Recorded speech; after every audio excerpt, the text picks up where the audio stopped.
Hello and welcome. Let's continue our reading of My Antonia by Willa Cather. We're picking up at chapter 17. I'll provide the links for previous chapters. Chapter 17. When spring came after that hard winter, one could not get enough of the nimble air. Every morning I wakened with a fresh consciousness that winter was over.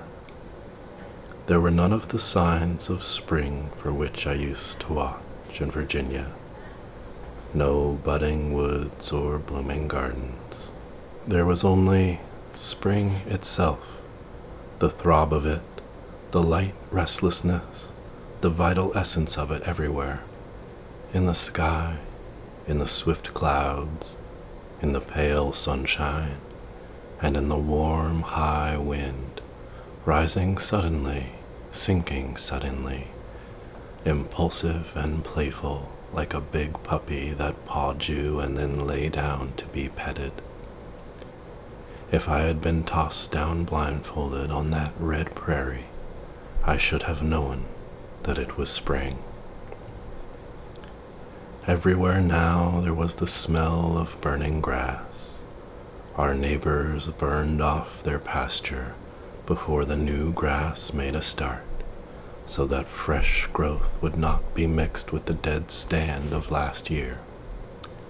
Those light, swift fires running about the country seemed a part of the same kindling that was in the air. The Shimerdas were in their new log house by then. The neighbors had helped them to build it in March. It stood directly in front of their old cave, which they used as a cellar. The family were now fairly equipped to begin their struggle with the soil.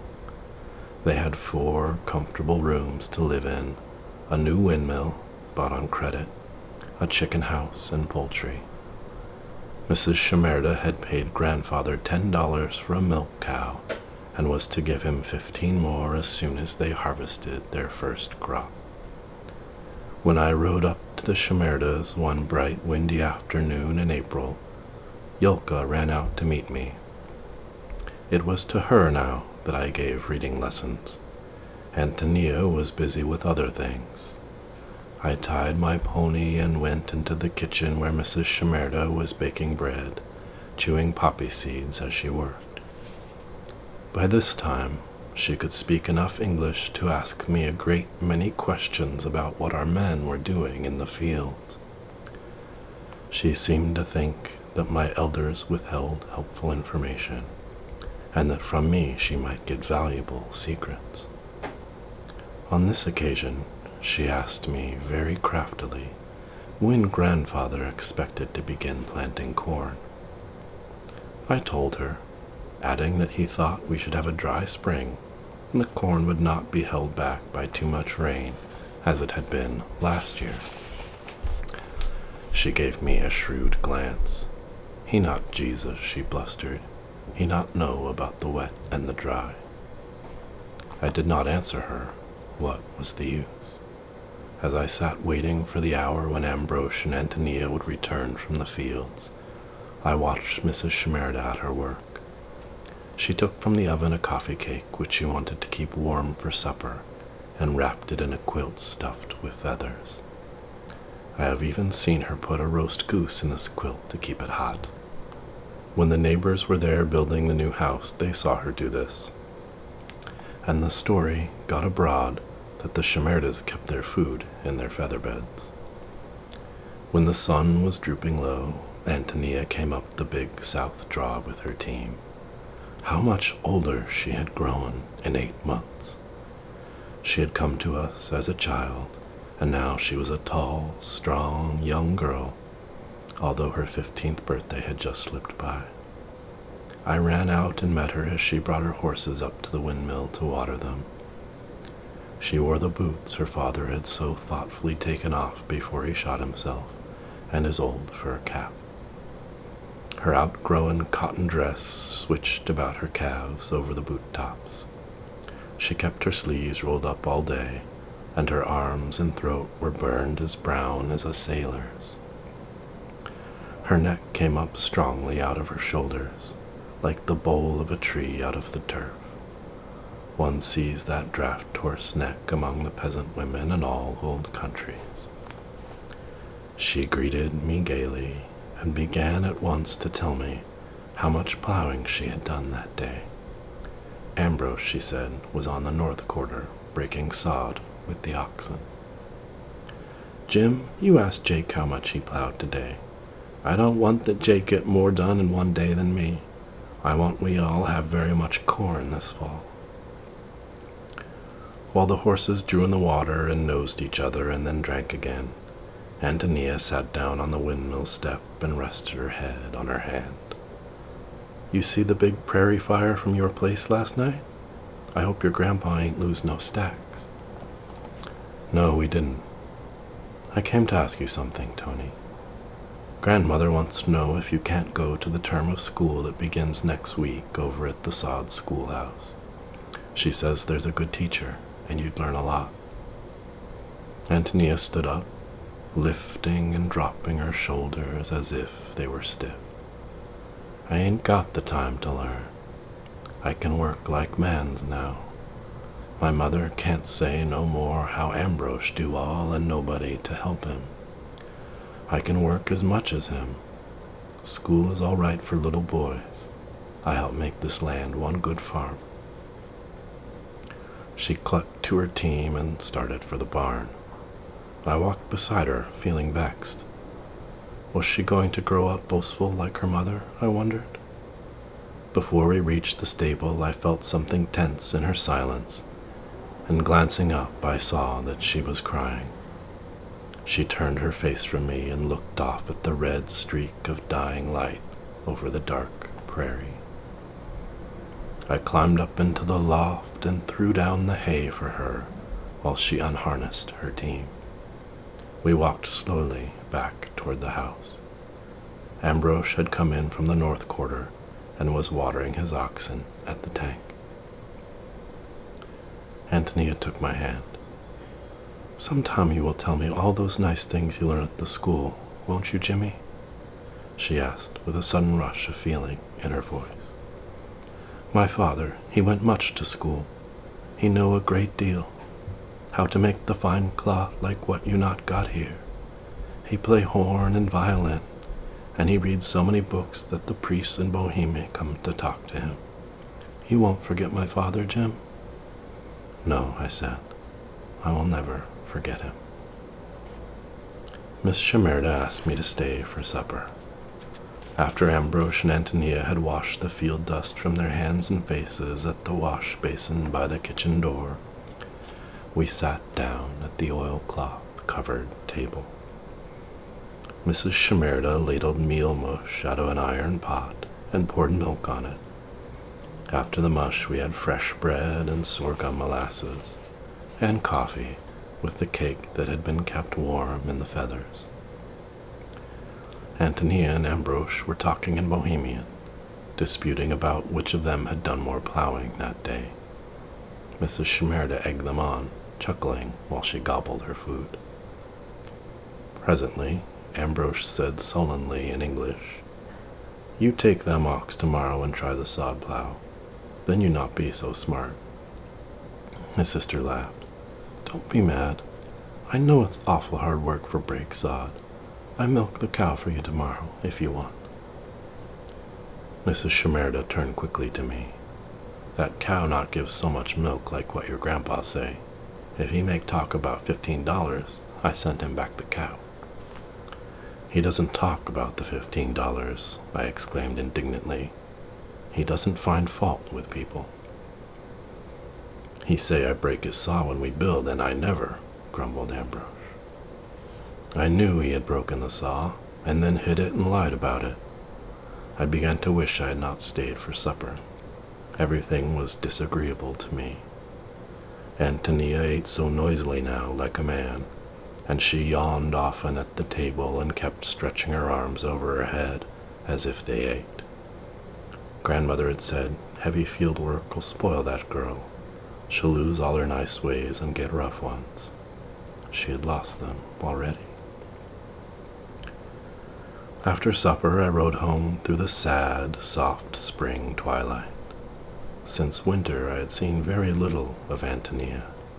She was out in the fields from sunup until sundown. If I rode over to see where she was plowing, she stopped at the end of a row to chat for a moment, then gripped her plow handles, clucked to her team, and waded on down the furrow, making me feel that she was now grown up and had no time for me. On Sunday, she helped her mother garden or sewed all day. Grandfather was pleased with Antonia. When we complained of her, he only smiled and said, "She will help some fellow get ahead in the world." Nowadays, Tony could talk of nothing but the prices of things, or how much she could lift and endure. She was too proud of her strength. I knew, too, that Ambrose put upon her some chores a girl ought not to do, and that the farm hands around the country joked in a nasty way about it. Whenever I saw her come up at the furrow, shouting to her beasts, sunburned, sweaty, her dress open at the neck, and her throat and chest dust-plastered, I used to think of the tone in which poor Mr. Shimerda, who could say so little, yet managed to say so much when he exclaimed, "My Antonia." Chapter 18. After I began to go to the country school, I saw less of the Bohemians. We were 16 pupils at the sod schoolhouse, and we all came on horseback and brought our dinner.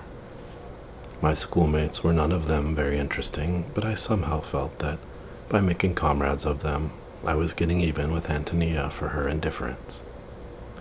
Since the father's death, Ambrose was more than ever the head of the house, and he seemed to direct the feelings as well as the fortunes of his womenfolk.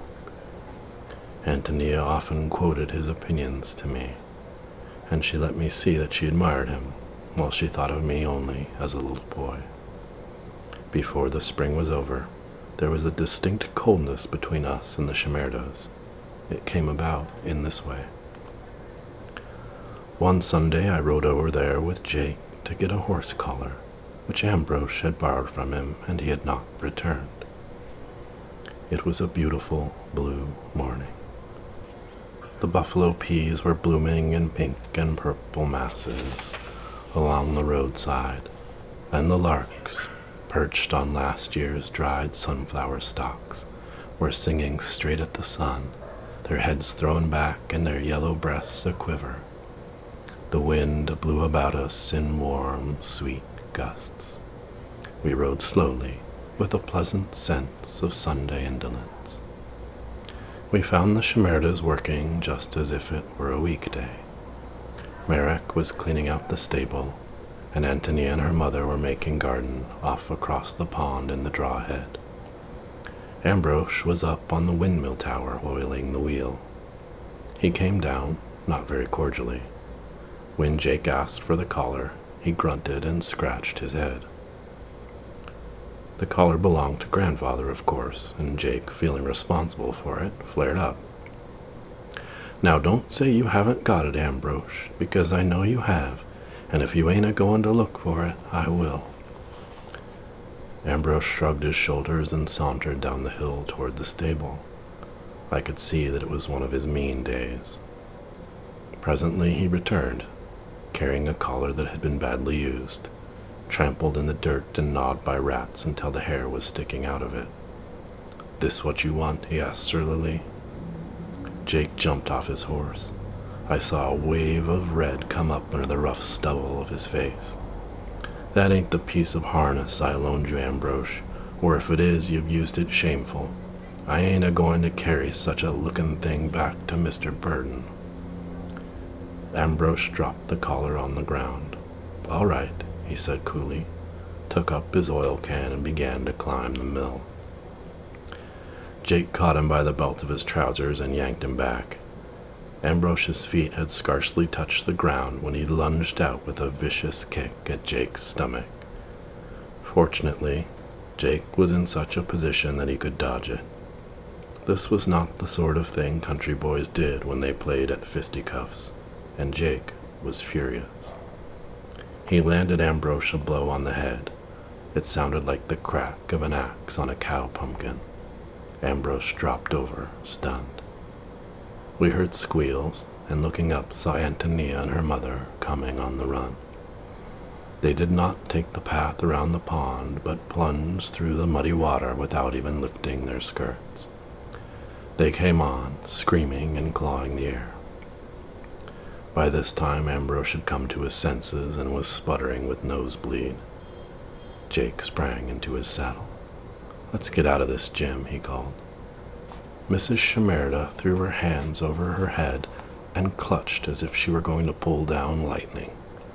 "Law, law," she screamed after us. "Law for knock my Ambrose down." "I never like you no more, Jake and Jim Burden," Antonia panted. "No friends any more." Jake stopped and turned his horse for a second. "Well, you're a damned ungrateful lot, the whole pack of you," he shouted back.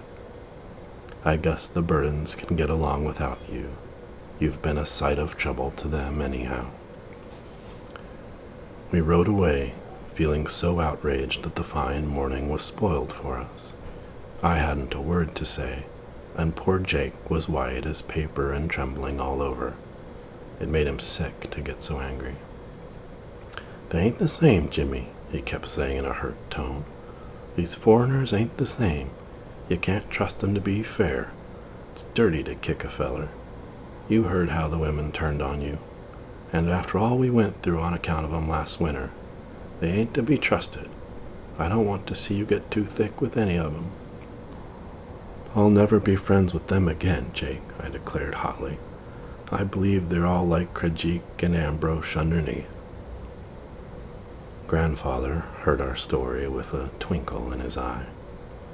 He advised Jake to ride to town tomorrow, go to a justice of the peace, tell him he had knocked young Shimerda down, and pay his fine.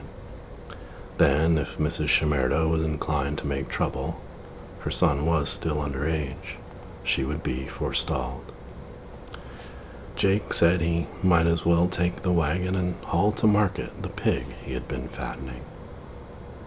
On Monday, about an hour after Jake had started, we saw Mrs. Shimerda and her Ambrose proudly driving by, looking neither to the right nor left. As they rattled out of sight down the Blackcock Road, Grandfather chuckled, saying he had rather expected she would follow the matter up. Jake paid his fine with the $10 bill Grandfather had given him for that purpose. But when the Shimerdas found that Jake sold his pig in town that day, Ambrose worked it out in his shrewd head that Jake had to sell his pig to pay the fine. This theory afforded the Shimerdas great satisfaction, apparently. For weeks afterward, whenever Jake and I met Antonia on her way to the post office, or going along the road with her work team, she would clap her hands and call to us in a spiteful, crowing voice, "Jakey, Jakey, sell the pig and pay the slap." Otto pretended not to be surprised at Antonia's behavior. He only lifted his brows and said, "You can't tell me anything new about a Czech. I'm an Austrian." Grandfather was never a party to what Jake called our feud with the Shimerdas. Ambrose and Antonia always greeted him respectfully, and he asked them about their affairs and gave them advice as usual. He thought the future looked hopeful for them. Ambrose was a far-seeing fellow. He soon realized that his oxen were too heavy for any work except breaking sod, and he succeeded in selling them to a newly arrived German. With the money, he bought another team of horses, which Grandfather selected for him.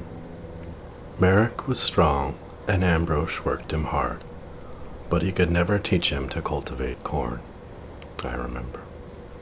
The one idea that had ever got through poor Merrick's thick head was that all exertion was meritorious. He always bore down on the handles of the cultivator and drove the blades so deep into the earth that the horses were soon exhausted. In June, Ambrose went to work at Mr. Bushy's for a week and took Merrick with him at full wages. Mrs. Shimerda then drove the second cultivator. She and Antonia worked in the fields all day and did the chores at night. While the two women were running the place alone, one of the new horses got colic and gave them a terrible fright. Antonia had gone down to the barn one night to see that all was well before she went to bed, and she noticed that one of the roans was swollen about the middle and stood with its head hanging. She mounted another horse without waiting to saddle him and hammered on our door just as we were going to bed. Grandfather answered her knock. He did not send one of his men, but rode back with her himself, taking a syringe and an old piece of carpet he kept for hot applications when our horses were sick. He found Mrs. Shimerda sitting by the horse with her lantern, groaning and wringing her hands. It took but a few moments to release the gases pent up in the poor beast, and the two women heard the rush of wind and saw the roan visibly diminish in girth. "If I lose that horse, Mr. Burden," Antonia exclaimed, "I never stay here till Ambrose come home. I go drown myself in the pond before morning." When Ambrose came back from Mr. Bushy's, we learned that he had given Merrick's wages to the priest at Black Hawk for masses for their father's soul. Grandmother thought Antonia needed shoes more than Mr. Shimerda needed prayers, but Grandfather said tolerantly, "If he can spare $6, pinched as he is, it shows he believes in what he professes." It was Grandfather who brought about a reconciliation with the Shimerdas. One morning, he told us that the small grain was coming on so well, he thought he would begin to cut his wheat on the 1st of July.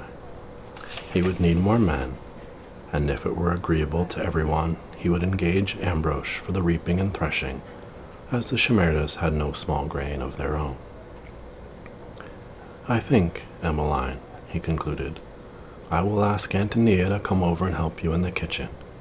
She will be glad to earn something, and it will be a good time to end misunderstandings. I may as well ride over this morning and make arrangements. Do you want to go with me, Jim?" His tone told me that he had already decided for me.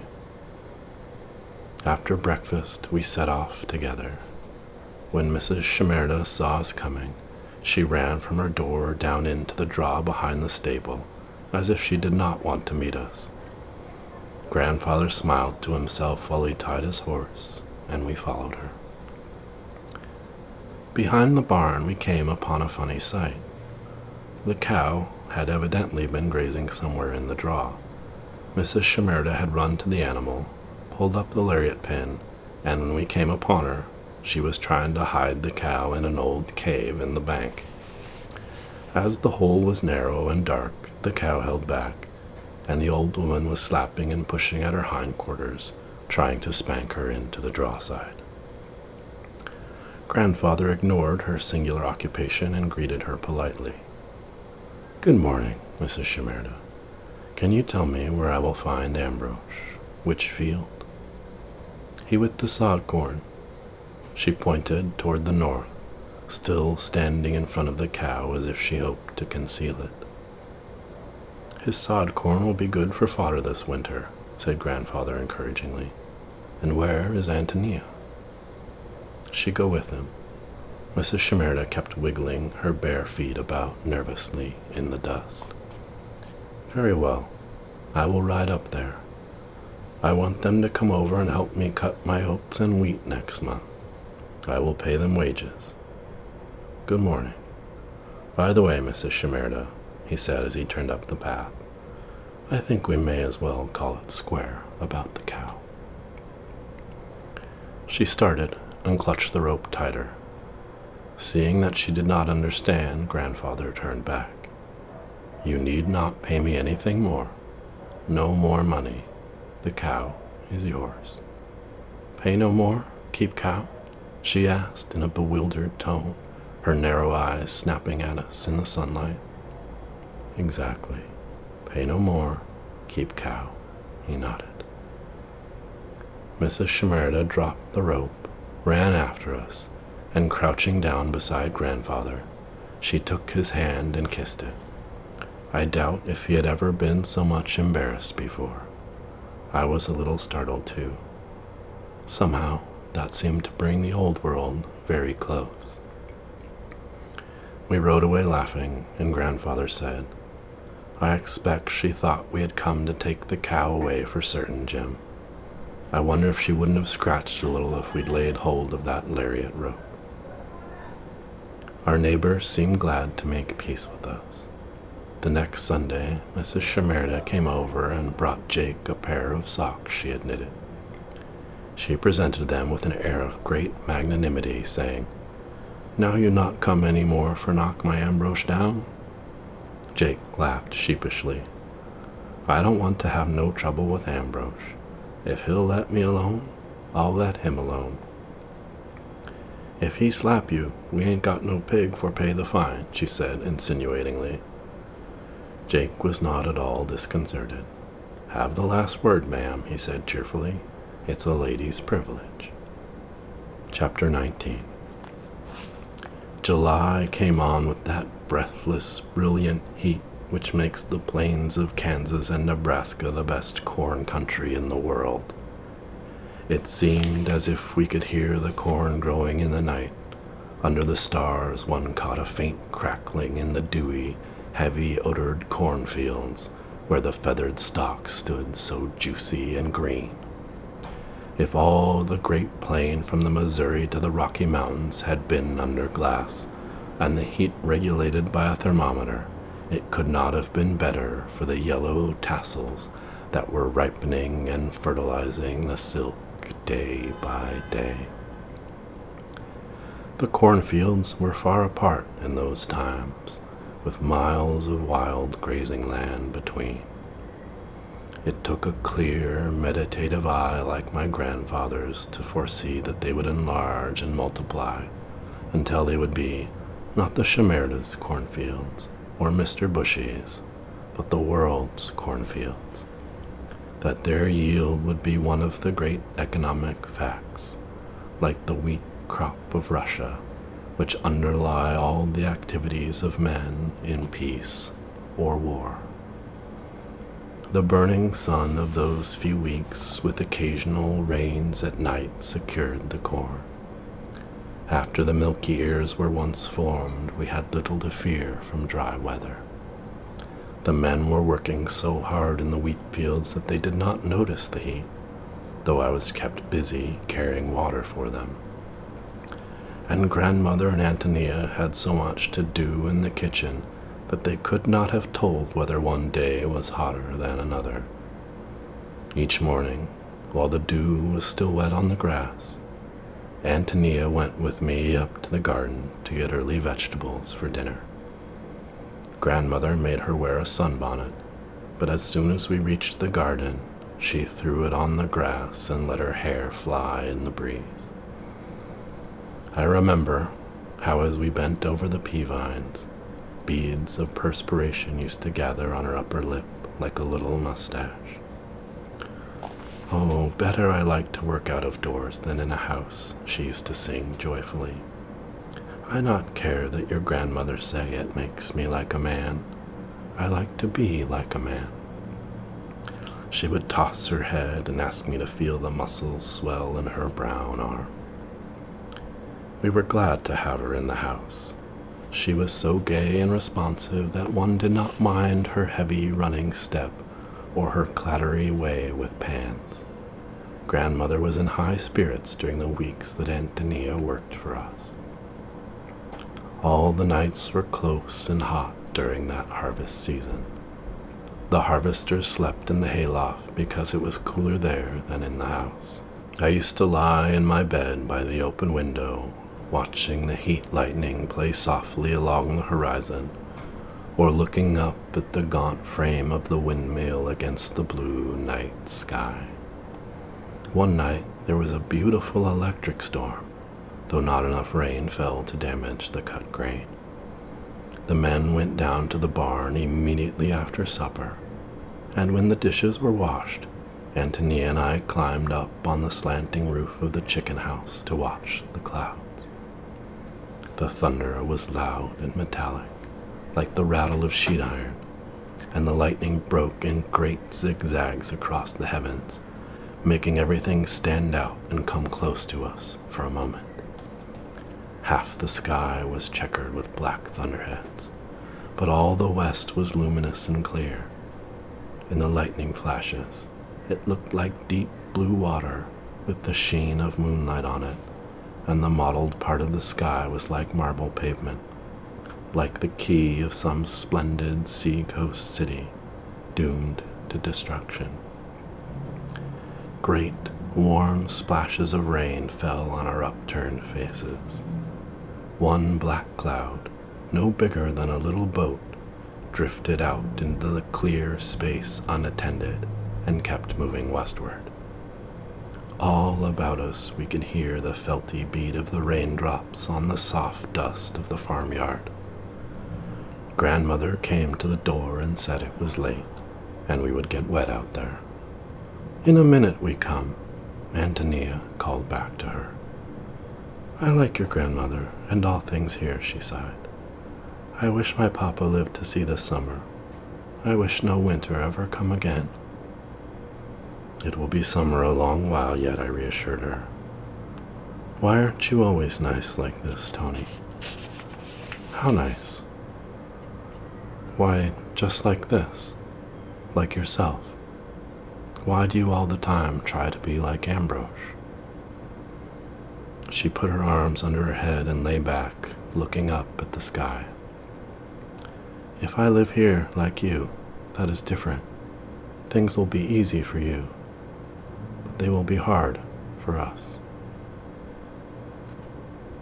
And that is the end of book 1.